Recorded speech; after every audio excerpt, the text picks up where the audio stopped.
I'm Better Call Chad, and today we're going to talk about a disease that has been wiping out St. Augustine grass, and here's the things you need to know about it. Before we get started, please check out bettercallchad.com for my online consultations and DIY lawn kits, and also like, share, subscribe, comment. All those things are the best way to support me and my channel, and I appreciate it. Now let's get right into this video.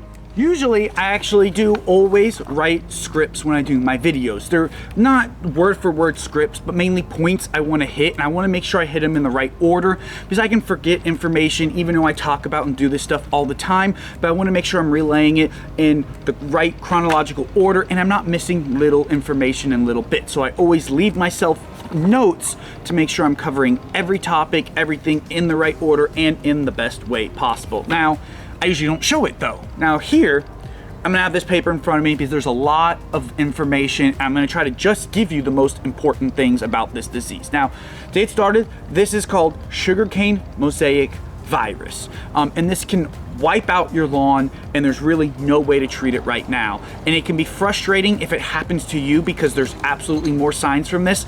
And it started in South Florida and now has moved its way up to North Florida. So, I don't want you to feel defeated if this is something that you get, because that way you don't feel you're doing something wrong in the lawn. And even though this is very rare to get, it can happen and you should absolutely know about it. And the reason I have this is because I talked to plenty of people dealing with it, a lot of people with even more experience than me, and from the University of Florida, all their studies and research, local extension agents and things like that. I have talked to them and I've got the best information, the most detailed information, the most accurate information that I can relate to you. But I'm gonna need my notes here because this is not something that I'm going off the whim. This is a virus that I don't usually deal with, and it's because it's not going to be treatable. It's not something I'm commonly familiar with. So I went to the experts on this and I'm going to give you what I found. Floritam, St. Augustine seems to be most affected by it, but there are reports and cases of Bermuda grass being affected as well. Now, the way the mosaic disease symptoms occur is presenting a blotchy, streaking pattern of yellow grass. Symptoms tend to have these broken yellow streaks running between veins. Here's the best pictures I found of it so you can see what it looks like. Now, like most diseases though, the mosaic patterns do vary among grass types and species, so this won't maybe be exactly what it looks like, but this is going to be the best image we can find and show. And it does change appearance as the disease does get more severe. Now, the disease starts in September, October time and usually lasts all the way to springtime. Now, so far, this disease we know can be transmitted through mechanical issues like mower blade, line trimmers, other equipment, clippings, sap, things like that. Also, aphids are also known to be able to spread the disease. Now, this commonly also does spread through sod that is effective and sodded into your yard. Now, early symptoms can't be detected.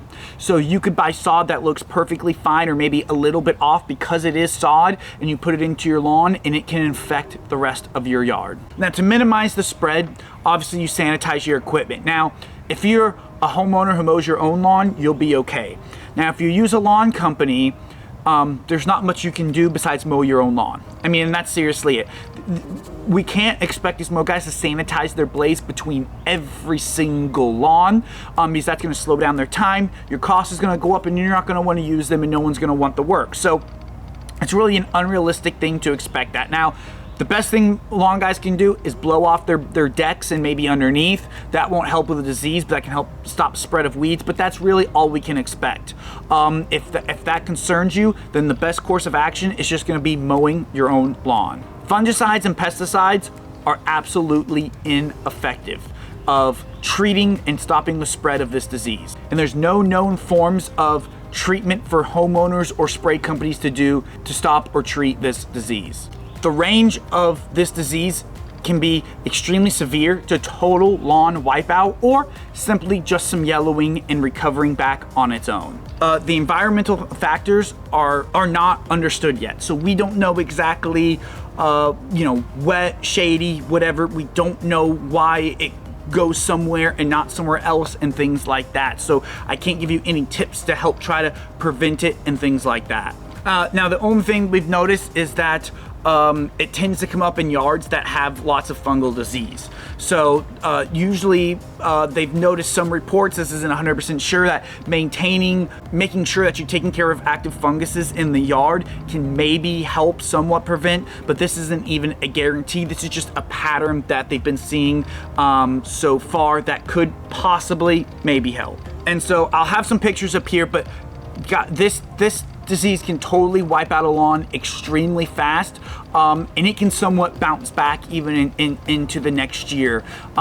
So again, I want people to be known about this, but it's very rare that it does happen in your lawn. Now here's gonna be my advice just from experience. What I'm about to say here has not been tested or proven or anything, but I talk to a lot of people. I know lawn, I talk to people that know lawns, and this is just some advice that I'm gonna give, but it can't be guaranteed to help, work, or anything like that. This is just my experience from dealing with our turf. If you believe you have it, you can try to kill off and cut out the area of the lawn that has it. Now, the best thing you can do is send a picture or some of the leaf tissue to your local extension agency to confirm whether you have it or not, and then cut out that area to get rid of the grass. That doesn't guarantee it won't spread throughout the rest of the lawn, but I believe it could be a good idea. And I'll also feed the lawn with potassium, humic, and sea kelp. Again, none of this is proven to help at all, but those are all to help the root system grow. And ideally, by feeding the root system, the grass can either recover quicker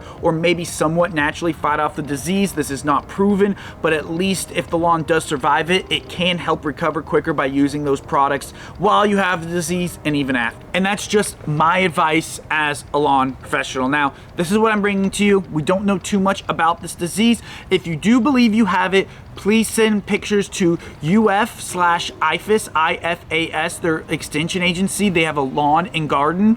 Please send pictures to them, talk to your local extension agency, and even send samples and have them come out. We're trying to find out as much as we can about this disease, what's going on, a treatment, and better ways to treat, prevent, or whatever. So please keep in contact with your local extension agency and University of Florida/IFAS, their lawn and garden division can also be a really good guide. That's where I got a lot of my information from, and also other professionals.